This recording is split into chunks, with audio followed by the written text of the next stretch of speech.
अस्सलाम वालेकुम वरहमतुल्लाहि वबरकातुहू। हम में से हर कोई ये दुआ करता है कि या रब्बल आलमीन हमारी कब्रों को रोशन करना।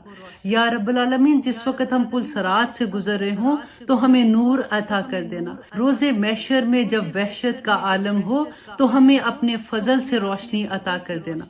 नबी सल्लल्लाहु अलैहि वसल्लम ने अपनी जिंदगी में हमारे लिए क्या रहनुमाई की थी, आइए हम इस हदीस से देखते हैं। हजरत अबू अमामा रदी अल्लाह अन बयान करते हैं कि मैंने खुद नबी सल्लल्लाहु अलैहि वसल्लम को ये फरमाते सुना, कुरान पढ़ा करो क्योंकि ये रोजे क़यामत अपने पढ़ने वालों के लिए सिफारिशी बन के आएगा। सूरत बकरा और सूरत आल इमरान दो चमकती हुई सूरतों को पढ़ा करो क्योंकि वो क़यामत के दिन इस हाल में आएंगी गोया कि वो दो बादल हैं या दो साइबान हैं या परिंदों के गौल हैं जो सफ़े बांधे हुए अपने पढ़ने वालों के हक में दिफा करेंगी। नबी सल्लल्लाहु अलैहि वसल्लम ने फरमाया कि सूरत बकरा पढ़ा करो क्योंकि इसे हासिल कर लेना बाइसे बरकत है और इसको छोड़ देना बाइसे हसरत है।